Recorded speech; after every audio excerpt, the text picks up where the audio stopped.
Hyvää iltaa, hyvät valtuutetut, ja tervetuloa kaupunginvaltuuston vuoden 2026 ensimmäiseen valtuuston kokoukseen.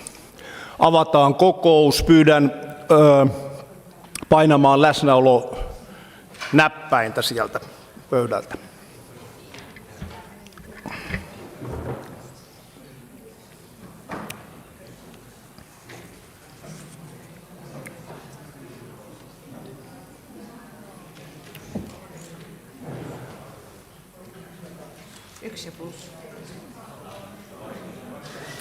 Miksi tuossa lukee äänestänyt 51?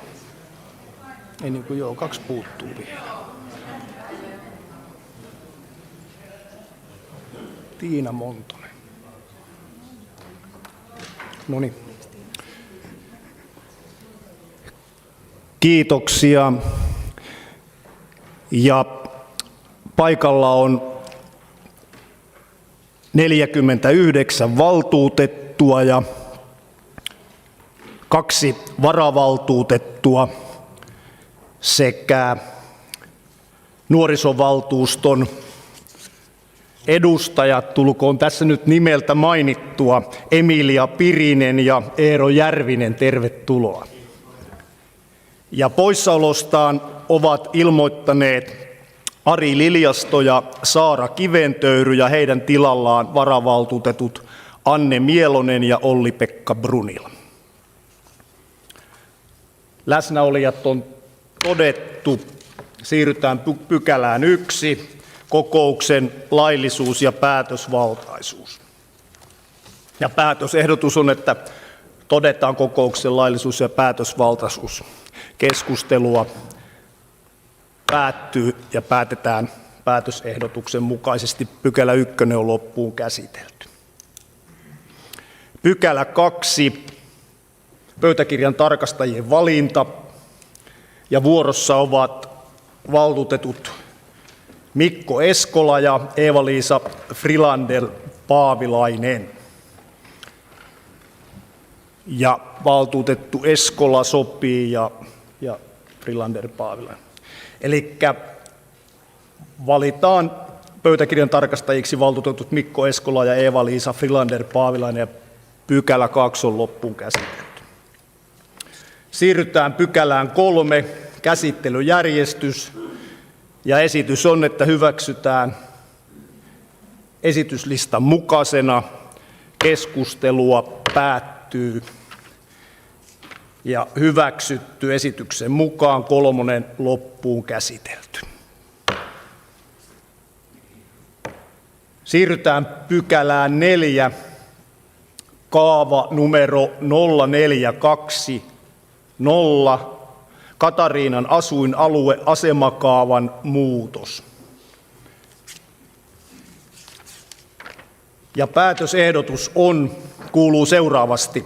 Kaupunginvaltuusto päättää hyväksyä Katariinan asuinalueen asemakaavan 0420 ja rakennustapaohjeen sekä lausuntoihin ja muistutuksiin laaditut vastineet, jotka koskevat Katariinan asuinalueen asemakaavan muutosehdotusta Kotkan kaupungin 5. kaupungin osaa Katariina, korttelit 82-84,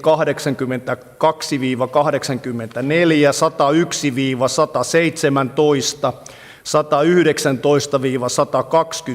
119-121, 126 ja 130 sekä puisto-, virkistys- ja katualueita Katariinan asuinalue kaavan numero 0420.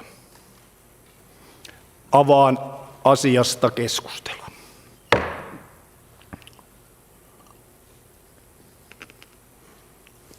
Ei pyydettyjä puheenvuoroja. Anteeksi. Mä rupesin katsoa sieltä ja pitäisikin katsoa täältä. Pahoittelut. Eli ensimmäinen puheenvuoro, niin valtuutettu Hurtta, olkaa hyvä. Kiitos arvoisa puheenjohtaja, hyvät valtuutetut ja muut kuulijat. Katariinan asemakaava on jälleen kerran hyvä näyte perusteellisesta kaavan valmistelutyöstä kaupunkisuunnittelulta. Kaavan valmisteluhan käynnistettiin jo vuonna 2020.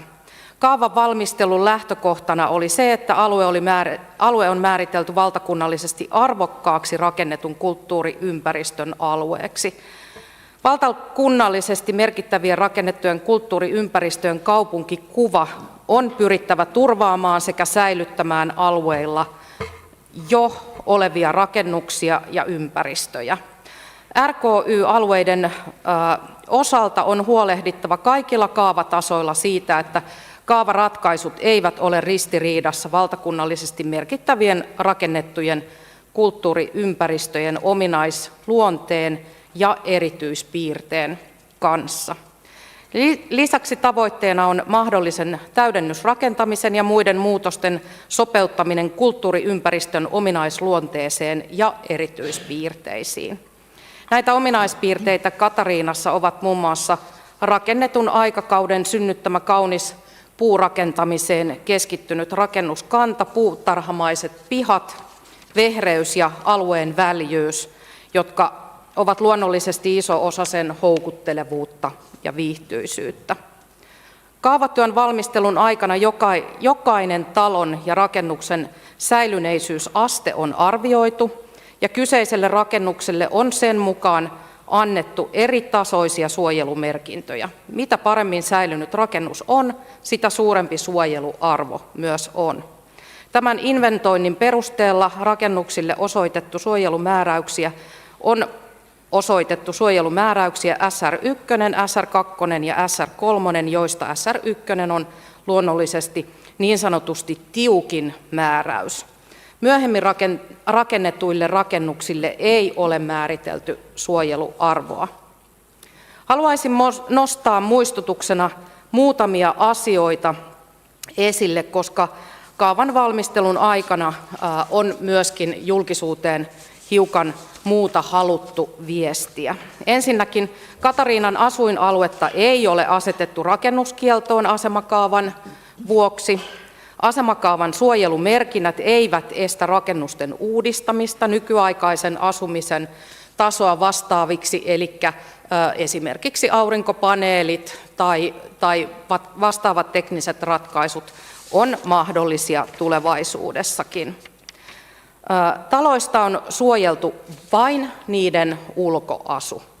Sisäpuolelle asukkaat saavat uudistaa oman mielensä mukaisen sisustuksen ja asun. Hoito- ja kunnossapitotyön helpottamiseksi alueelle on tehty rakennustapaohje, josta löytyy tarkempaa tietoa suositeltavista korjaustavoista. Asemakaava ei myöskään estä rakentamasta terasseja. Terassin kokoa ja korkeusasemaa ohjataan asemakaavamääräyksellä ja yksityiskohtaisempaa toteutusta rakennustapaohjeella. Kaava ei myöskään vaadi ennallistamaan jo uudistettuja ja arvoja menettäneitä rakennuksia. Haluan tässä kohtaa myös kiittää kaavoittajia erittäin perusteellisesta ja tinkimättömästä valmistelusta ja toivon, että valtuusto on valmis hyväksymään erittäin perusteellisesti valmistelun asemakaavamuutoksen, jotta Katariinan alue säilyttää arvonsa ja ominaispiirteensä myös tuleville sukupolville. Kiitos, sen verran huolellisesti valmisteltu asia, että annetaan tässä kohtaa toi 1 minuutti anteeksi ja Jari varmaan omaansa sitten sen verran typistää. Valtuutettu Elo, olkaa hyvä. Kiitos puheenjohtaja. Hyvät valtuutetut, muut läsnäolijat. Valtuutettu Hurtta tyhjäsi, kiitos, aika hyvin pankin ja täytyy sanoa, on pitkä ollut matka tämän kaavankaan ja mutki on ollut aika paljon ja meidän kaikkien pitää nyt olla tyytyväisiä, kun vihdoin saatiin se maaliin ja arvokas kulttuurihistoriallinen asuinalue valtakunnallisesti löytyy meillä Kotkasta. Olkaamme siinä ylpeitä. Ja nyt kun sitten tässä kehutaan, niin kehutaan sitä Markun komppaniaa sitten. Kiitos. Ei ole paikallisissa. Kiitos. Sitten valtuutettu Montonen. Kiitos arvoisa puheenjohtaja, hyvät valtuutetut. Pitää olla ylpeä siitä, että Kotkassa halutaan säilyttää vanhan Katariinan asuinalueen suojeluarvot ja saada ne vastaamaan valtakunnallisesti merkittäville rakennetuille kulttuuriympäristöille asetettuja tavoitteita. Lisäksi rakennustapaohje on päivitetty ja mahdollistettu kaavassa pieni täydennysrakentaminen. Katariinan kaava noudattelee pitkälti Birger Brunilan vuoden 1922 asemakaavaa. Se ohjaa rakennusten korjaamista, tai siis tämä uusi, ja rakentamista. Rakennussuojelu kohdistuu rakennuksen ulkoasuun eikä ulotu sisätiloihin tai rakennusteknisiin ominaisuuksiin. Kaavamuutoksen suojelumerkinnöillä on pyrkimyksenä turvata erityisesti alkuperäisessä asussa säilyneiden rakennusten säilyminen ja alkuperäiset ominaispiirteet. On pelätty, että asuinrakennuksen suojelumääräysten tarkoittavan, että tehdyt muutokset ja korjaukset tulisi lupahakemusten yhteydessä purkaa ja entistää rakennus täysin alkuperäiseksi. Näin ei ole. Kaava antaa joustavasti mahdollisuuksia. Asukkaiden ja muiden osallisten lausunnot on valmisteluvaiheessa hyvin huomioitu. Kaavaa valmisteltaessa luontoselvitys on tehty, huomioitu, ettei meritulvan riskialueelle ole sallittu uutta rakentamista sekä se, ettei alueella ole muinaismuistolain suojaamia rakennelmia. Ympäristöministeriö on antanut kaavasta lausuntonsa kansallisten kaupunkipuistojen näkökulmasta. Huomattavaa on, että Kymenlaakson pelastuslaitoksen lausunto, jossa mahdollisesti asennettavat liikennevalot on hyvä sisällyttää liikennevaloetuusjärjestelmän HALin piiriin. Järjestelmä lisäisi turvallisuutta ja nopeuttaisi hälytysajoneuvojen perille pääsyä ylipäänsä koko kaupunkia ajatellen. Katariinan alueesta merkittävän tekee se, että se on valtakunnallisesti arvokas yhtenäinen asuinalue, joka aikanaan rakennettiin työväestön asuntokysymyksen ratkaisemiseksi 1900-luvun alussa. Alueen suunnitellut Birger Brunila toimi pitkään Helsingin kaupungin asemakaava-arkkitehtinä. Saman suunnittelijan vuoksi Helsingin Puukäpylän ja Katariinan asuinalueella on yhteneväisyyksiä. Ja lopuksi kiitos kaavan valmisteluun osallistuneille. Kiitos. Ja nyt katsotaan joka suunnasta, ei muita puheenvuoroja. Kaupunginvaltuusto hyväksyy asemakaavan, rakennustapaohjeen ja vastineet tuon aikaisemmin lukemani päätösehdotuksen mukaisesti. Pykälä 4 on loppuun käsitelty. Sitten siirrytään pykälään 5. Nuorisotyön yksikön selvitys tarjottujen palvelujen ja nuorten tarpeiden kohtaamisesta. Ja päätösehdotus on, että kaupunginvaltuusto merkitsee selvityksen tiedoksi. Avaan keskustelun ja ensimmäinen puheenvuoro valtuutettu Kuisma. Olkaa. Kiitos.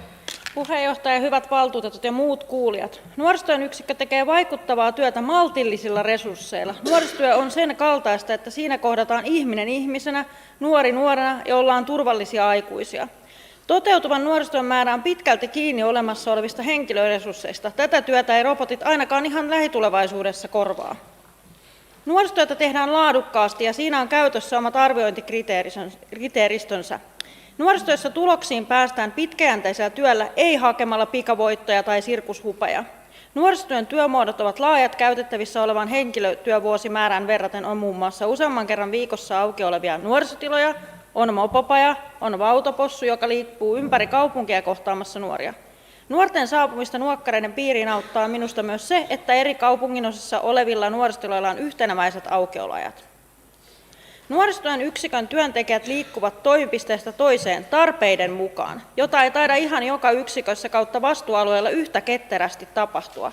Eli tilat eivät ole tosiaankaan turhaan kiinni, vaan olemassa olevia resursseja aidosti liikutellaan tarpeen mukaan. Selvityksessäkin lukee, nuoriso-ohjaajat liikkuvat palvelusta ja työmuodosta toiseen aina tilanteen ja tarpeen mukaan.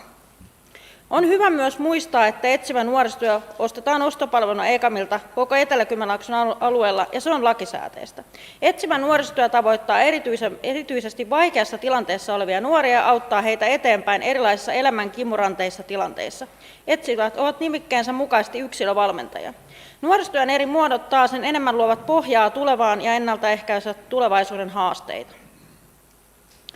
Siteeraus suoraan selvennyksestä. Olemassa olevat resurssit ovat hyvin tiukasti mitoitettu nykyisen toiminnan laajuuden ylläpitoon ja toimintamuotojen moninaisuuteen. Jos muutoksia tai lisäyksiä nuorten palveluun halutaan Kotkassa, niin se vaatii ehdottomasti lisäresurssointia. Allekirjoitan tämän vahvasti itse nuorisotyötä tehneenä ja olen myös nähnyt läheltä, kun kyseinen yksikkö on kehittänyt ja resurssien kohdennusta vuosien mittaan tarkkaan mietitty.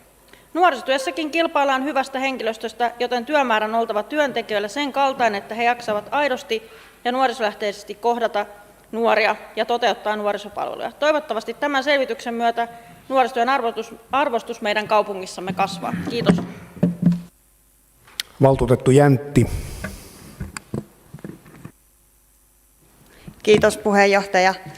No, tämä selvityshän on niin kuin enemmän sellainen tosi hyvin kerrottu sen kyseisen toiminnan kuvaus ja itsearviointi kuin sellainen kriittinen tarveselvitys.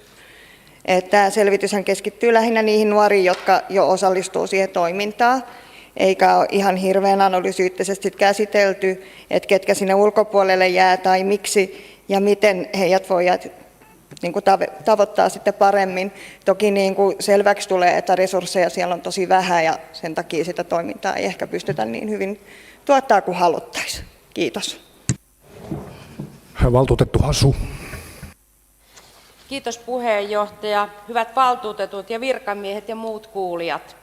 Kaupunginvaltuusto antoi nuorisotyön yksikölle selkeän toimeksiannon selvittää yhdessä nuorten kanssa, millaisilla työmuodoilla ja työajoilla nuoret tavoitetaan parhaiten, jotta yksikään nuori ei jäisi ilman apua tai tukea, ja miten palvelut viedään sinne, missä nuoret niitä tarvitsevat.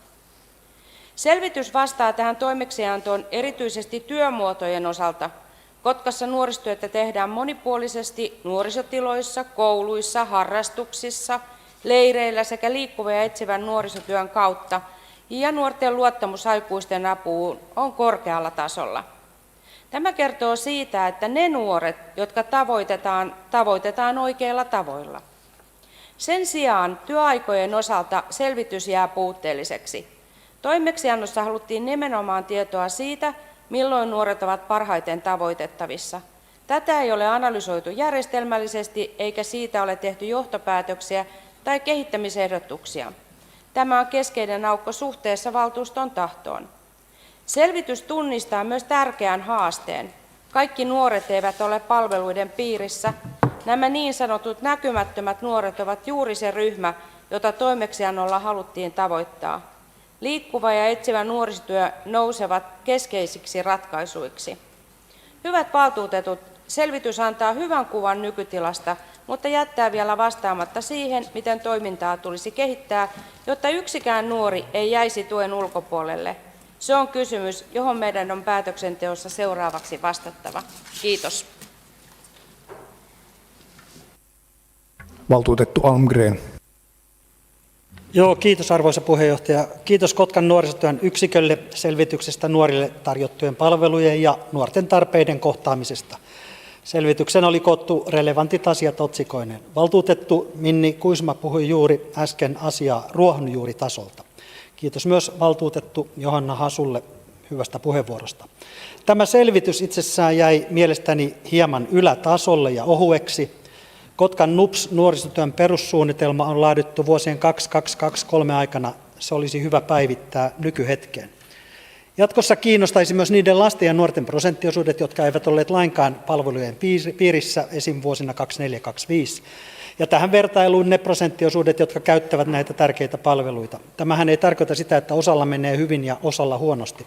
Syyt palveluiden käyttöön tai käyttämättä jättämiseen ovat moninaiset. Esimerkiksi liikkuva nuorisotyö eli Valkkersauto on kiinnostava, sitä voisi avata jatkossa enemmän. Siinä siis tehdään yhteistyötä Kotka-Kymin seurakunnan ja vapaaehtoistoimijoiden kanssa. Työnjakoa tässä olisi kiinnostava tietää, sekä onko muuta kolmatta sektoria pystytty hyödyntämään toiminnassa. Lasten ja nuorten osallisuus kulkee läpileikkaavana periaatteena nuorisotyössä. Kriittiset kipukohdat henkilökunnan ja myös rahoituksen suhteen kannattaa tuoda jatkossa esille, jotta valtuusto saa paremman käsityksen työn kehittämisen tarpeista. Suurella osalla nuorista menee varmasti enimmäkseen hyvin, huolestuttavaan, että erilaiset päihdeongelmat ovat hälyttävässä kasvussa Kymenlaaksossa. No, se ei tähän selitykseen niin kuulunutkaan. On myös jatkossa tärkeää, että kaupunki pystyy tarjoamaan nuorille harrastustiloja mieleisiinsä harrastuksiin. Kyselytoiminnassa mukana oleville nuorille oli kiinnostava. Siinä kaveri- ja ystäväpiirin merkitys näkyy äärimmäisen tärkeänä. Myös luottamus aikuisiin on kohtuullisen hyvällä tasolla. Lähes 20% on havainnut kiusaamista nuorisotilassa, 65% ei ole havainnut sitä mainittavissa määrin. Tieto aikuisille kiusaamisesta oli mennyt noin 50% ja kiusaamiset olivat myös selvästi vähentyneet, kun tieto meni ohjaajille. Epäreilua kohtelua ei ollut juuri koettu, hieman kyllä. Kyselyjä toiminnassa oleville nuorille onkin tarpeen tehdä edelleen säännöllisin väliajoin ja riittävän usein. Näillä kommenteilla hyvää jatkoa Kotkan kaupungin nuorisotyölle. Valtuutettu Saikkonen. Arvoisa puheenjohtaja ja kanssavaltuutetut, yhdyn aika lailla tuohon valtuutettu Hasun puheenvuoroon, enkä siis toista niitä samoja asioita, mutta kun lähdin lukemaan tätä raporttia, niin ensimmäisen kappaleen perusteella odotin lukevani siitä, että miten jatkossa tavoitetaan nuoria paremmin. Sen sijaan luin enemmänkin siitä, miten nuoria on tavoitettu. Eli tätä näkökulmaa olisin minäkin kaivannut enemmän. Valtuutettu Keveri.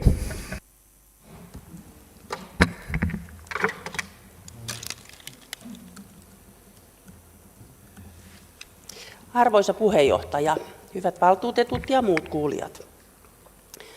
Kiitän nuorisotyötä erinomaisesta raportista, joka antaa hyvän kuvan nuorisotyöstä Kotkassa. Tässä kohtaa haluan kiinnittää huomiota samaan asiaan, johon pulpettikaverikin, resursseihin nuorisotyössä. Etenkin sen nuorisotyöntekijän kohdalla, joka hoitaa nuorisovaltuuston asioita. Kotkan yhdelle nuorisotyötä tekevälle nuoriso-ohjaajalla on tällä hetkellä koottu 4 toisistaan poikkeavaa ja laajaa kokonaisuutta.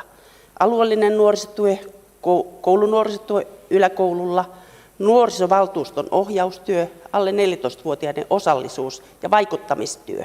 Työtehtävä kytkeytyy lapsiystävällinen kuntaprosessiin.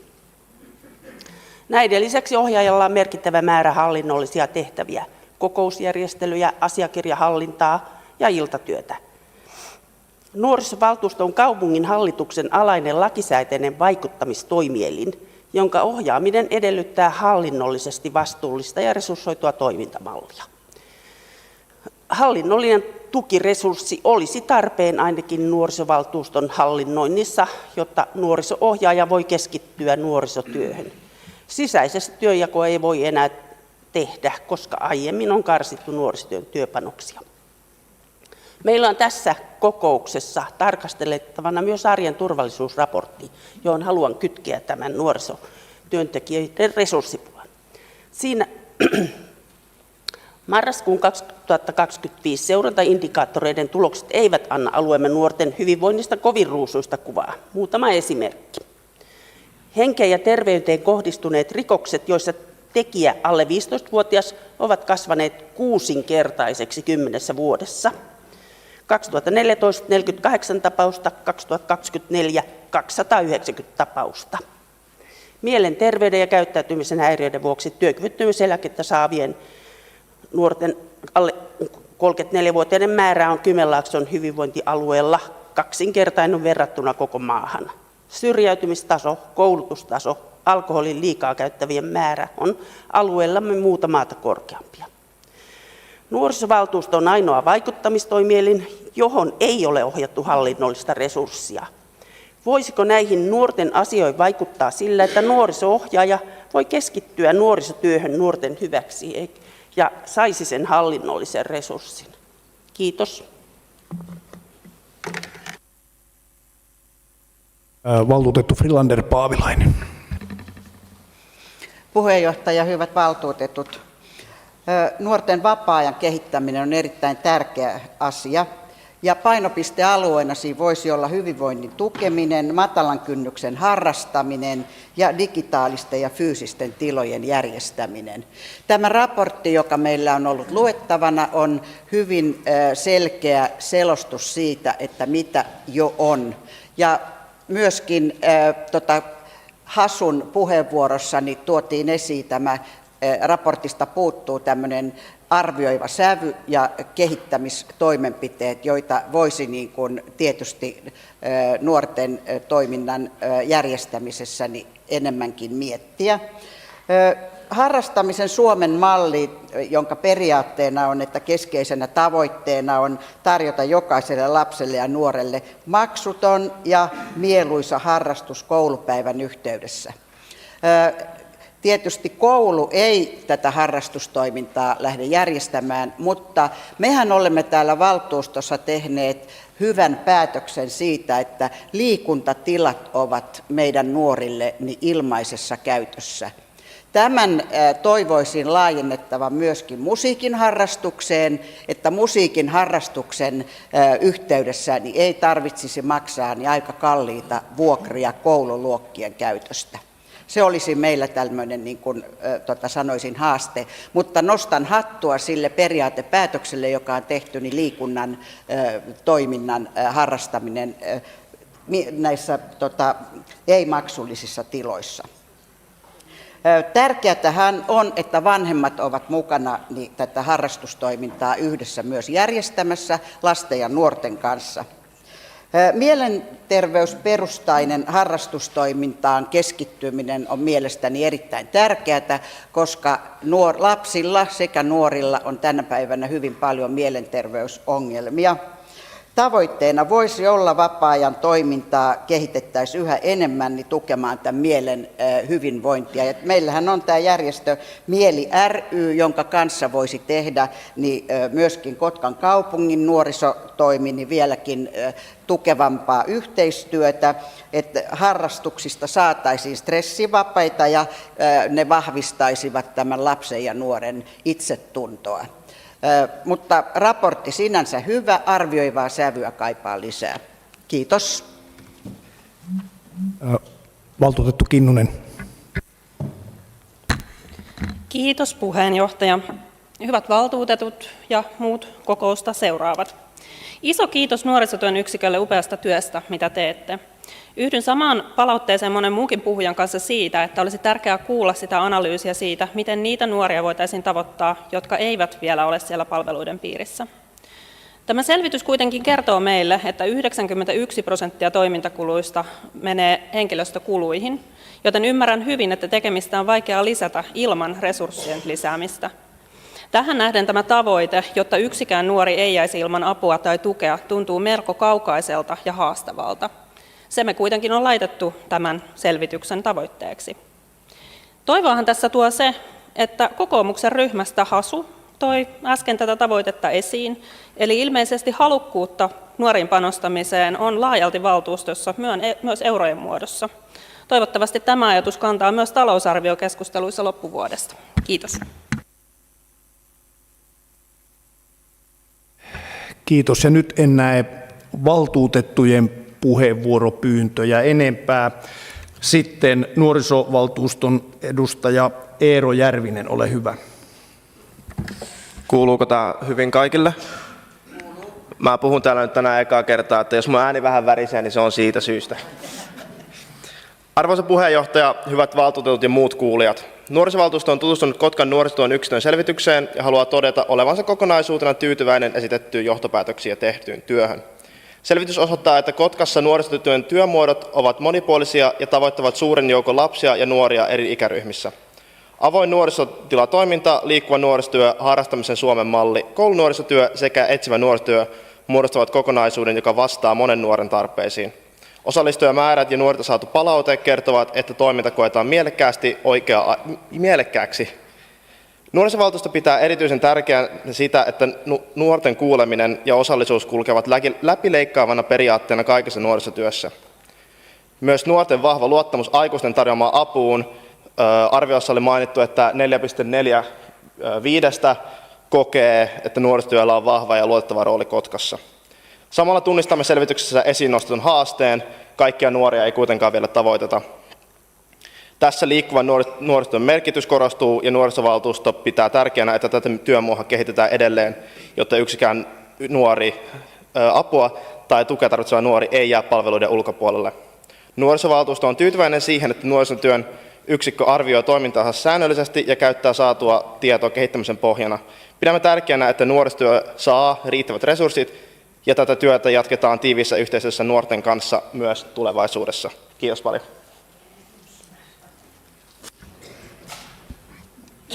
Kiitos. Ja keskustelu päättyy.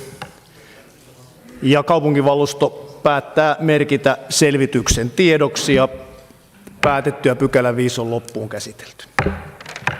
Siirrytään pykälään 6. Kymenlaakson arjen turvallisuusohjelman 2024-2025 raportti. Ja päätösehdotus on, että kaupunkivaltuusto merkitsee Kymenlaakson arjen turvallisuusohjelman raportin tiedoksi. Avaan keskustelun. Valtuutettu Mielonen. Joo, arvoisa puheenjohtaja, hyvät valtuutetut. Turvallisuus on ennen kaikkea hyvinvointikysymys. Pahoinvoinnin kasvu on suoraan yhteydessä monenlaisiin konkreettisiin turvallisuusriskeihin yhteiskunnassamme. Hyvinvoinnin uhkana on monella eri suunnalla tällä hetkellä käynnissä olevat tämän hallituksen toimesta tehdyt varsinkin köyhiin suomalaisiin kohdistetut leikkaukset, joilla kaikilla on vaikutuksia tässäkin raportissa näkyviin lukuihin. Kun työtä ei ole tarjolla ja toimeentulo, jolla pitäisi nousevien kustannuksien aikaa tulla toimeen, heikentyy, on tällä ilmiselvät vaikutuksensa vaikkapa nyt omaisuusrikoksiin, jotka ovat raportinkin mukaan nousussa. Kyllä ihminen keinot keksii tullakseen toimaan ja saadakseen ruokaa pöydälle. Tälle kuluvalle vuodelle muutoksia on tulossa ainakin toimeentulon osalta, ja jatkossa toimeentulon asiakkaat eli viimesijaista tukea saavat joutuvat samaan byrokratian limpoon, jossa muutkin työttömät. Ja samalla kun kysyntä työtoimintaan tulee räjähtämään, on hallitus esittämässä kuntouttavan työtoiminnan lopettamista ilman korvaavaa palvelua. Ja hyvät valtuutetut, tällä tulee olemaan suoria vaikutuksia Kotkassakin vähävaraisia ja muita heikossa asemassa olevia kohtaan. Kuntouttavalla työtoiminnalla yleishyödylliset yhdistykset pystyvät pyörittämään toimintaansa taloudellisesti, kun mitään korvaavaa ei keksitä. Tarkoittaa tämä sitä, että näiden yhdistysten jatko on uhattuna. Ja tämä taas tarkoittaa, että monenlaisia sosiaalisia palveluita järjestävät ja vaikkapa ruoka-avustuksia jakavat toiminnot tulevat Kotkassa mahdollisesti loppumaan. Mitä käy, kun vaikeassa tilanteessa olevat 100 kotkalaiset menettävät mahdollisesti viimesijaisen ruoka-avun ja sosiaaliset kohtaamispaikkansa? Näihin tulisi pystyä mun mielestä puuttumaan ennen kuin luemme niitä ensi vuoden turvallisuusraportista punaisina teksteinä. Kiitos. Valtuutettu Montonen. Arvoisa puheenjohtaja, hyvät valtuutetut. Kymenlaakson arjen turvallisuussuunnitelman toimenpideraportti vuosilta 2024-2025 tekee näkyväksi sen, että arjen suurimpien turvallisuusongelmien takaa löytyy useimmiten hyvinvointiin ja terveyteen liittyviä haasteita. Arjen turvallisuutta voidaan siis parantaa kuntalaisten hyvinvointia ja terveyttä parantamalla.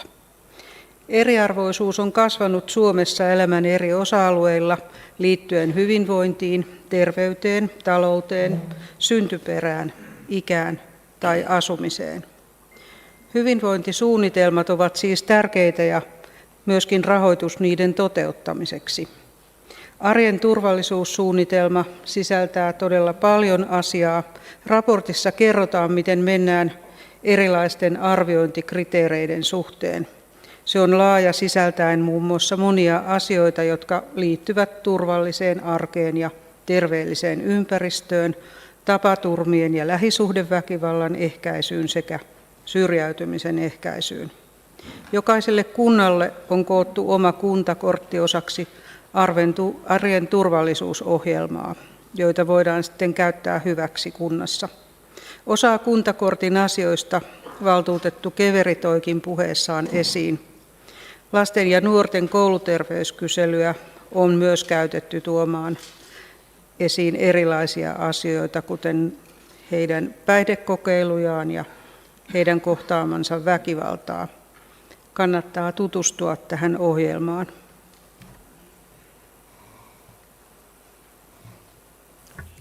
Valtuutettu Hoksa. Kiitos puheenjohtaja. Arvoisat valtuutetut. Tässä turvallisuussuunnitelmassa puhutaan paljon lähisuhdeväkivallan ehkäisystä ja tästä lähisuhdeväkivallan ehkäisytyöryhmän vaatimasta lähisuhdeväkivallan ehkäisyn toimintasuunnitelmasta vuosille 2024-2025.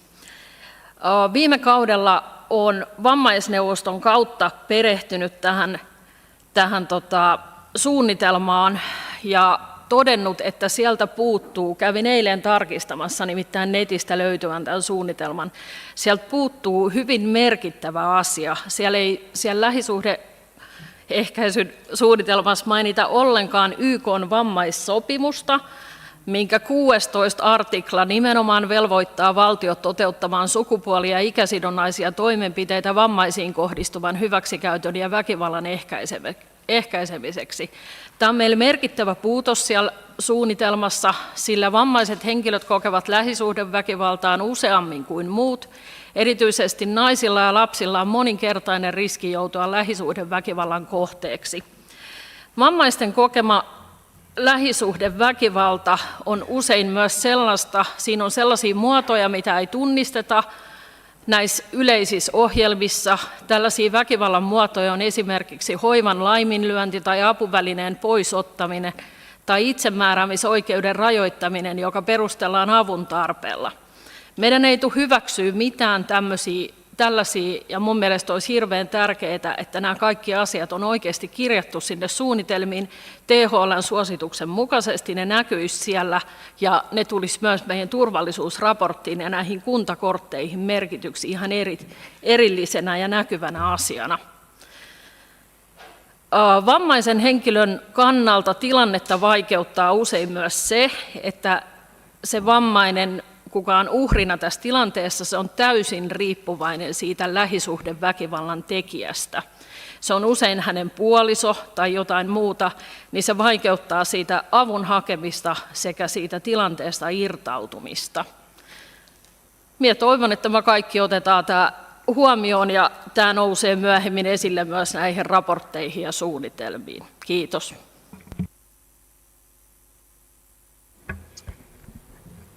Kiitos ja keskustelu päättyy ja kaupunginvaltuusto merkitsee Kymenlaakson arjen turvallisuusohjelman raportin tiedoksi. Pykälä 6 on loppuun käsitelty. Siirrytään pykälään 7, sosiaali- ja potilasasia vastaava toiminnan vuosiraportti 2024. Ja päätösehdotus on, että kaupunginvaltuusto merkitsee sosiaali- ja potilasasia vastaavan vuosiraportin tiedoksi. Avaan keskustelun.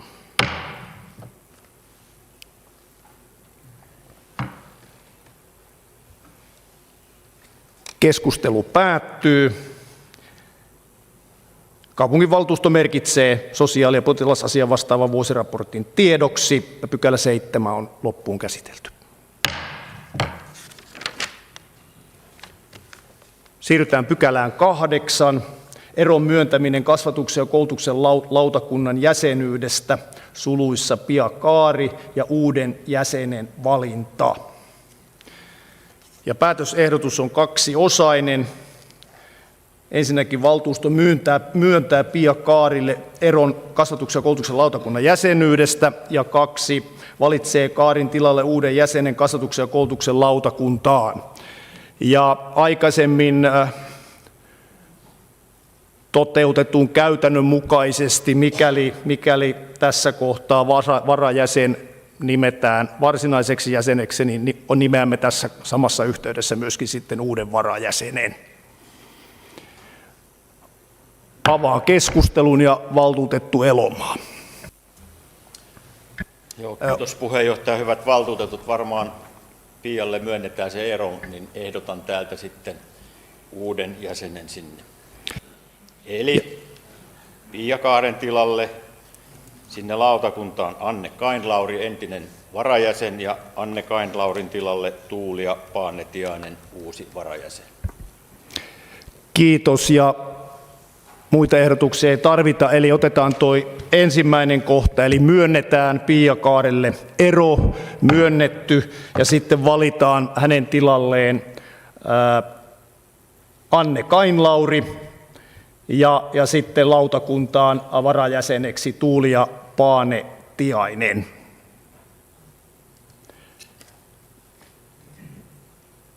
Näin on päätetty ja pykälä 8 on loppuun käsitelty.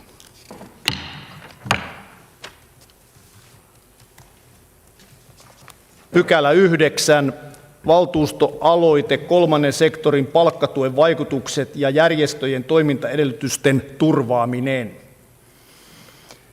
Ja päätösehdotus on, että kaupunginvaltuusto merkitsee tiedoksi hyvinvointilautakunnan vastauksen valtuustoaloitteeseen kolmannen sektorin palkkatuen vaikutukset järjestöjen toimintaedellytysten turvaaminen. Avaan keskustelun.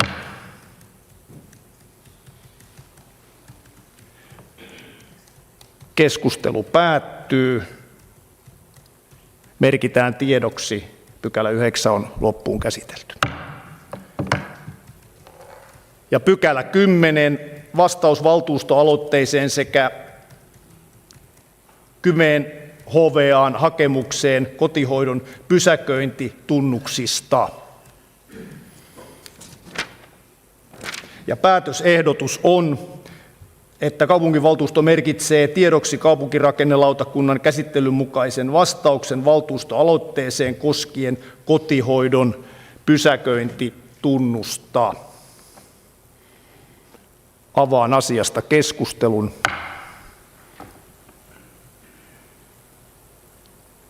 Valtuutettu Elomaa. Joo, kiitos puheenjohtaja. Hyvät valtuutetut. Tämä asia on mielestäni hyvin tärkeä ja tässä asiassa on tärkeää katsoa hallinnollisten rakenteiden ohi arjen todellisuuteen. Kotihoidon työntekijät tekevät vaativaa hoitotyötä ihmisten kodeissa, usein aikataulupaineen alla ja yksin. Nykyisessä tilanteessa he joutuvat hakemaan vapaita, maksuttomia pysäköintipaikkoja tai asiakaskäyntien aikana seuraamaan kellosta maksullisen pysäköinnin aikarajoja välttääkseen pysäköintivirhemaksuja. Tämä tarkoittaa käytännössä sitä, että hoitajien huomio jakautuu asiakkaan ja kellon välillä. Se heikentää työn laatua, lisää stressiä ja vie hoitotyöltä ajan sekä rauhan, jota asiakkaat ansaitsevat. Tämä oli jo sanottu siellä valtuustoaloitteessa. Kyse ei ole teoreettisesta ongelmasta. Lähiaikoinakin on minulle kerrottu, että kotihoidon ajoneuvoille on jo määrätty pysäköintimaksuja jopa tämän vuoden puolella. Tämä osoittaa, että nykyinen järjestelmä ei vastaa kotihoidon työn todellisia tarpeita. Valmistelussa on todettu, ettei väliaikaista pysäköintilappuratkaisua hyväksytä, vaan odotetaan sähköistä järjestelmää. On kuitenkin selvä, että sähköisen järjestelmän valmistelu vie aikaa. Jos mitään väliaikaista ratkaisua ei tehdä, hyväksymme samalla sen, että ongelmat jatkuvat koko valmistelun ajan. Väliaikainen pysäköintilupa ei ole pysyvä ratkaisu eikä uhka tulevalle digitaaliselle järjestelmälle. Se on määräaikainen, rajattu ja kevyt keino turvata kotihoidon työn laatu ja sujuvuus siirtymävaiheessa. Pidän siis perusteltuna, että kaupunki ottaa käyttöön väliaikaisen pysäköintiluvan siihen asti, kunnes sähköinen järjestelmä on valmis. Tämä on pieni päätös, mutta sen vaikutus kotihoidon arkeen ja työn laatuun on suuri. Ja sen tähden teen seuraavanlaisen muutosehdotuksen tuohon päätösehdotukseen. Kokoomuksen RKP:n valtuustoryhmä esittää, että kaupunginvaltuusto merkitsee tiedoksi kaupunkirakennelautakunnan käsittelyn mukaisen vastauksen valtuustoaloitteeseen koskien kotihoidon pysäköintitunnusta. Valtuustoaloitteeseen annetusta vastauksesta huolimatta valtuusto edellyttää, että kysymys pysäköintitunnukseen perustuvasta väliaikaisesta pysäköintiratkaisusta kotihoidon käyttöön siirtymäajaksi ennen sähköisen pysäköintijärjestelmän käyttöönottoa tuodaan viipymättä päätöksentekoon. Kiitos.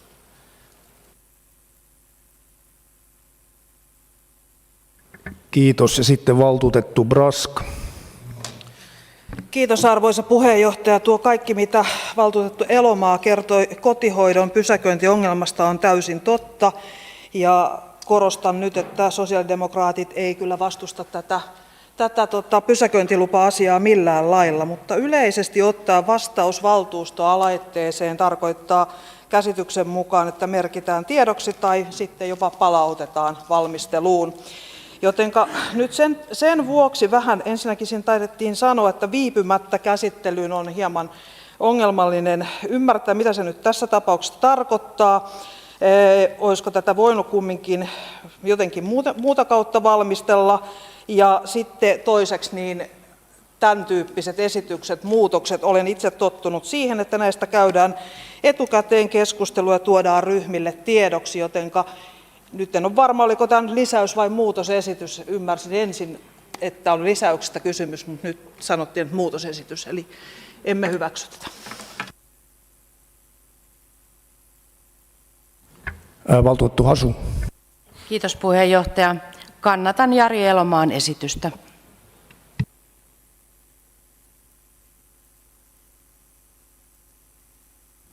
Ja varmistan, että ymmärsin oikein. Esityshän on kokoomus RKP:n ja sen on Elomaa lukenut valtuustolle.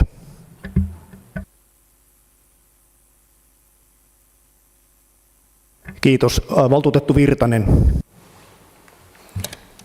Joo, kiitoksia arvoisa puheenjohtaja. Kiitoksia Jarille hyvästä puheenvuorosta. Ja asia on just niin kuin Jari sanoi. Itse tykkään, että me valtuustossa täällä teemme päätöksiä, teemme sitä hyvän hallinnon hengessä ja meillä on varmuus siitä päätettäessä, että mitä me olemme päättämässä. Ja valtuutettu Elon, tai siis ilmeisesti kokoomuksen valtuustoryhmän tekemä esitys mun mielestä on siinä määrin epätarkka, että minä en ainakaan tasan tarkkaan tiedä, että mihin se johtaa, koska siinä viitataan, että tuodaan viipymättä päätöksentekoon. Onko meillä käsitys, että missä se sitten päätetään vai riidelläänkö me siitä sitten 2 kuukauden tai kuukauden päästä, niin en oikein tykkää tämän kaltaisista esityksistä, vaikka asia on hyvä. Valtuutettu Greenari. Kiitos puheenjohtaja. Mun käsittääkseni kaupunki on nyt koko ajan joka tapauksessa uudistamassa tätä pysäköintikuviota ja siinä pitää ensisijaisesti kai selvittää, että mikä kuuluu hyvinvointialueelle ja mikä kaupungille. Ja kun vihreät teki tämän aloitteen viime valtuustokaudella, niin me todella koemme tämän asian tärkeäksi. Mutta mä en tiedä, että onko tässä nyt niin kuin mitään järkeä kiirehtiä tässä kohtaa, kun se joka tapauksessa se uudistus on tulossa. Kiitos. Valtuutettu Elomaa. Joo, kiitos puheenjohtaja. Hyvät valtuutetut, minulla on sellainen käsitys, että ryhmän puolesta tämä esitys on tarkistettu kaupungin lakiasiantuntijoilla ja tämä täyttää kaikki ne säännöt, että tällaisen esityksen voimme tehdä. Valtuutettu Heikkilä. Kiitos arvoisa puheenjohtaja, hyvät valtuutetut. Tässä on nostettu nyt kotihoidon pysäköinti esille. Mutta nyt täytyy muistuttaa, että hyvinvointialueella toimii kotiin vietäviä palveluita muitakin kuin kotihoito. Esimerkiksi kotisairaala, esimerkiksi fysioterapia, monenlaista palvelua, jota tuotetaan kotiin, ja tässä nyt puhutaan vain yhdestä. Ja itse näkisin, että nyt olisi tärkeää mieluummin niin, että Kotkan kaupunki ja hyvinvointialue neuvottelisivat keskenään tästä tämmöisestä yhtenäisestä linjauksesta, koska jos tämä koskee vain yhtä osaa kotiin vietävistä palveluista, niin se eriarvoistaa näitä kotiin vietävien palveluiden tuottajia. Kiitos. Valtuutettu Virtanen. Niin, arvoisa puheenjohtaja, tarkoitukseni ei ollut kyseenalaistaa valtuutettu Elomaan esityksen lainmukaisuutta tai muuta, mutta sen sijaan kyseenalaistan ehkä hieman sen järkevyyttä.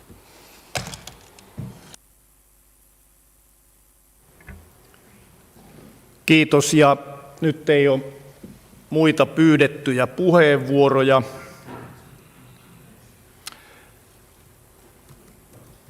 Meillä on kokoomus RKP valtuustoryhmän muutosehdotus tämän pykälän 10 päätökseksi, ja sitä on kannatettu, ja tulkitsen sillä lailla, että me emme ole tässä asiassa yksimielisiä, niin me tästä sitten äänestämme.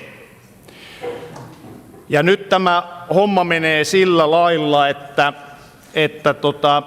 tämä esityslistan mukainen päätösehdotus eli pohjaesitys, eli kaupunginvaltuusto merkitsee tiedoksi kaupunkirakennelautakunnan käsittelyn mukaisen vastauksen valtuustoaloitteeseen koskien kotihoidon pysäköintitunnusta, niin se on jaa.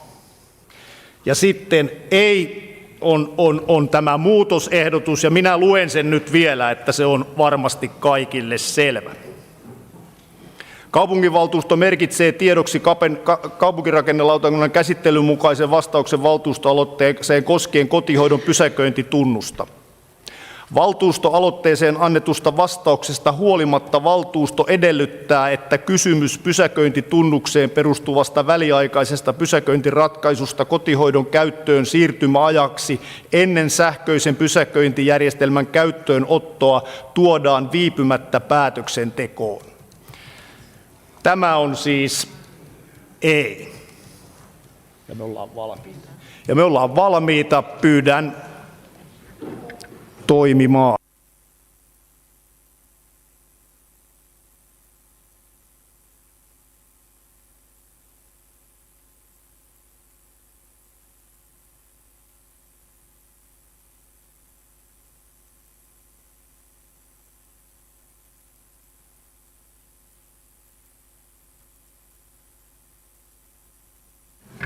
Kiitos. Ja kaikki paikalla olevat valtuutetut ovat äänestäneet, eli meillä on 50 äänen antanutta, kyllä-äänet 35 ja ei-äänet 15. Tarkoittaa sitä, että tämän pykälän pohjaesityksestä päätösehdotuksesta tulee kaupungin valtuuston päätös. Tämähän on loppuun käsitelty. Näin tapahtuu ja pykälä 10 on loppuun käsitelty.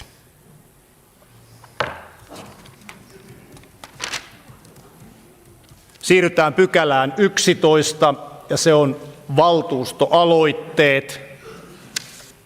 Ja minulle on tullut tiedoksi, että valtuustoaloitteita on yksi. Valtuutettu Mielonen, olkaa hyvä. Joo, kiitos puheenjohtaja. Valtuustoaloite otsikolla liikuntaseurojen avustusjärjestelmän uudistaminen. Kotkan kaupunki tukee kotkalaisia liikuntaseuroja vuosittain järjestöavustuksen muodossa. Järjestöavustuksen jakoperusteita määrittää 8-kohtainen kriteeristö. Avustuskriteerit keskittyy käytännössä junioritoiminnan tukemiseen. Avustuksen suuruuteen vaikuttaa kriteereiden mukaan suoraan maksavien junioreiden sekä ohjaajien määrä. Kotkassa on myös edelleen voimassa periaate, että alle 18-vuotiaiden liikuntavuorot ovat maksuttomia.